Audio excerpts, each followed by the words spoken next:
Hi, my name is Amy. Thank you very much for watching, and let's make some bad financial decisions together. This is for entertainment purposes only, so if you're entertained, please like and subscribe. I really appreciate that.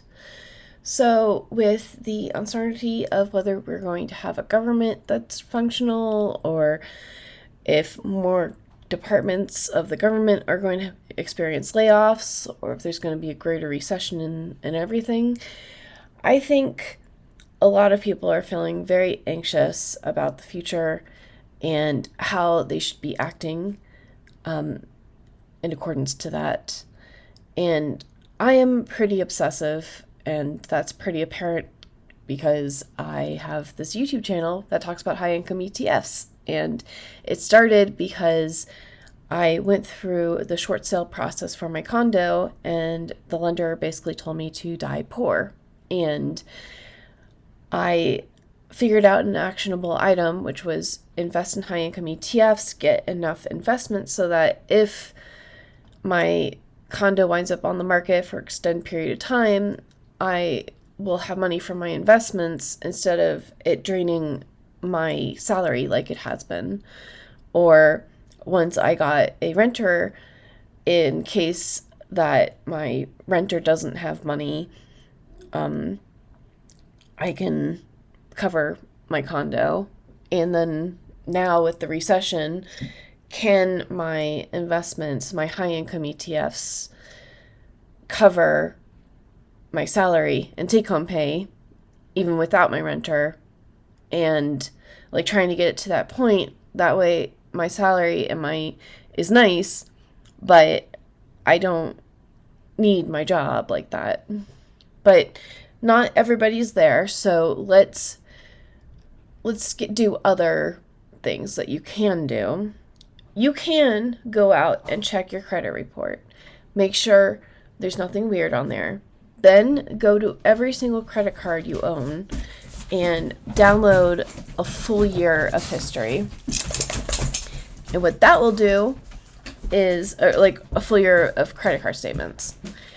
You should check your actual spending against your budget and make sure that your budget is aligned with reality, because people remember spending amounts that are different than what they actually spend. And then it will also tell you what subscriptions you have that you may or may not have forgotten about.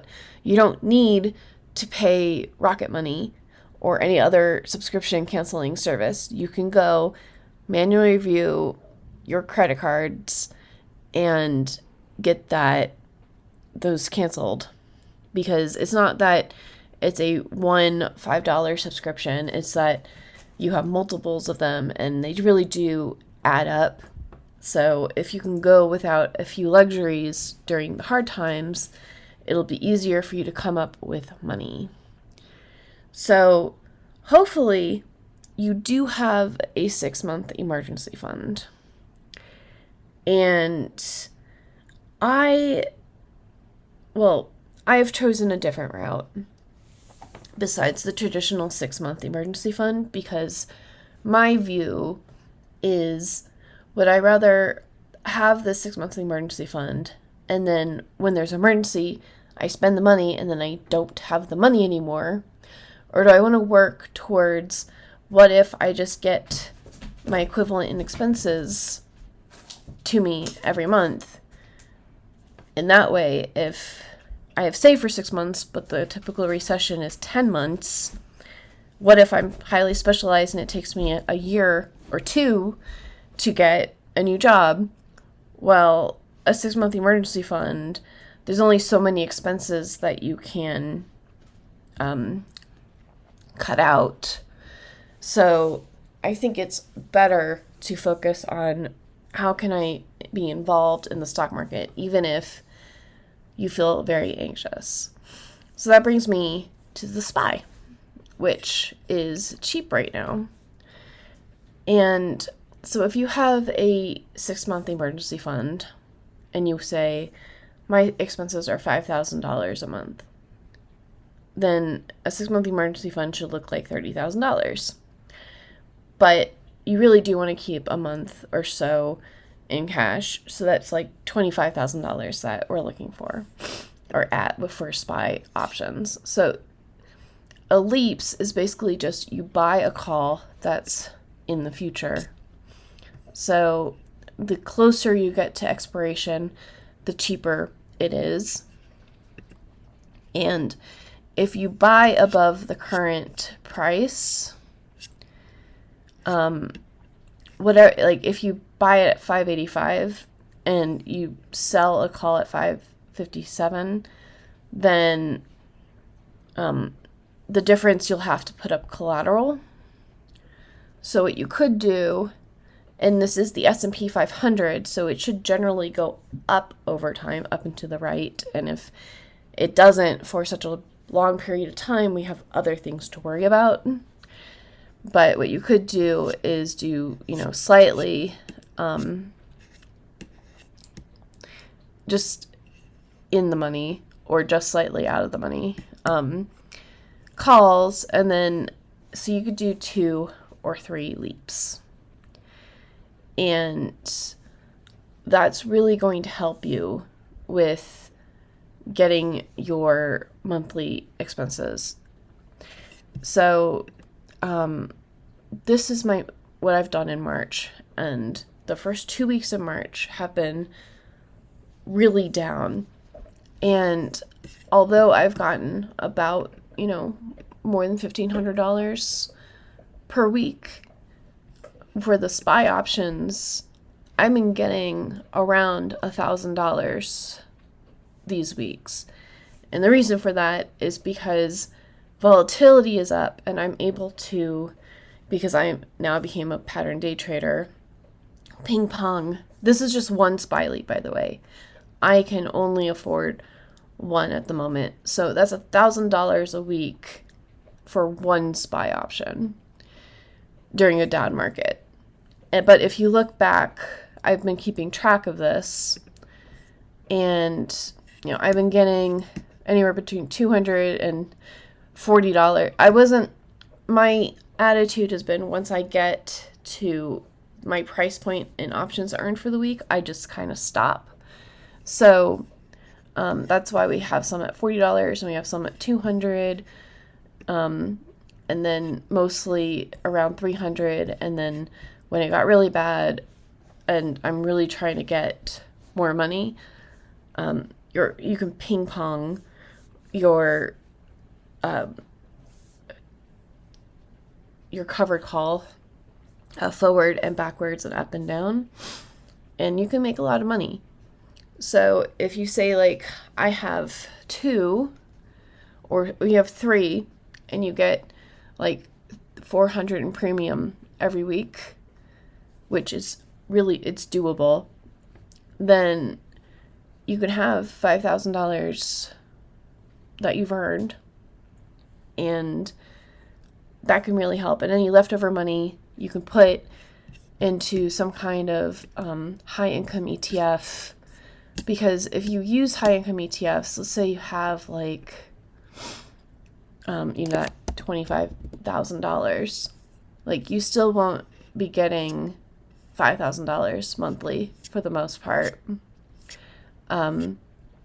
Even Group D with Misty, you would only be getting some months you could have gotten around $5,000, but if the volatility is down for MicroStrategy or strategy or whatever these are, you're not going to get paid as much. So you could take out the leap, and then whatever leftover money, figure out what high income ETFs you want to invest in. I would recommend something, well, I can't recommend anything, but XDTE, they don't have a synthetic, they just do 0-day to expiration. And so that's a good way to supplement the leap option with your fractional cover call that you're into. And the more money you have, the more leaps that you can have, the more comfortable this will be. And if you don't know leaps or options in general, and you are unemployed, then that is a good time to learn. And if you're still employed but you're worried about being unemployed, paper trading is a thing. Like, you can enable options on your broker, but not do options. You can just literally take a piece of paper, and every morning you go and you write down what you would have done, and then you just keep track. And that way you can practice without losing any money. Another thing that you can do that's not money related is you need to start networking. And you can do that. You can go to meetup.com and find groups near you for things that are interesting to you, some professional meetups, and you should pick a project and build in public. So you don't have to be technical, but I come from it as a developer. So like Twitter has a 100 days of code challenge, and you could post on Twitter and LinkedIn and YouTube and Instagram, like whatever social media, and just keep posting about this positive little program and project that you're doing, and give updates and build it in public, and people will interact with you and interact with other people that are building things, because during a recession there's not that many jobs, but if you can make your own job and you get yourself out there, people like people that are engaged, and networking is really powerful for getting a new job. And one last thing is during the 2008 recession, I wasn't completely aware that we were entering into a recession, because I was graduating from my bachelor's degree in Asian studies, and I wound up actually teaching English abroad for 3 years, which was the amount of time that it took the US economy to really recover. So if you have a college degree and you've always wanted to live abroad, you could look into teaching English. They usually pay for your housing and your medical and your international flight, and I even got food for free. So I didn't make a lot of money, but I also wasn't accumulating debt. So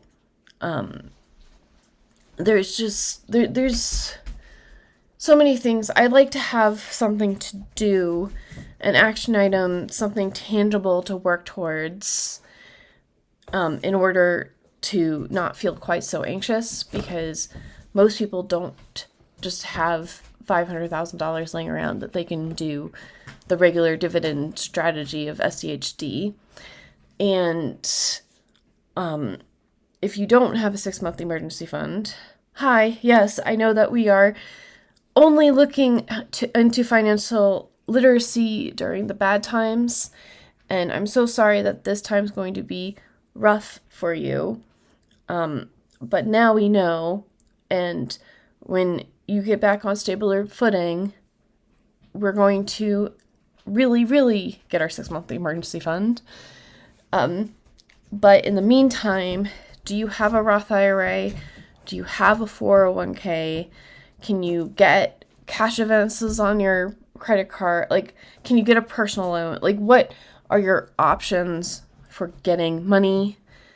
And when you do get that money, I would recommend selling cover calls, but and puts, but getting involved in the leaps. That way you're generating income and not just spending the money. Because once you spend the money, you don't have the money. And that, to me, just seeing my bank account go down without having a way to recoup the money without a salary, that is very anxiety inducing.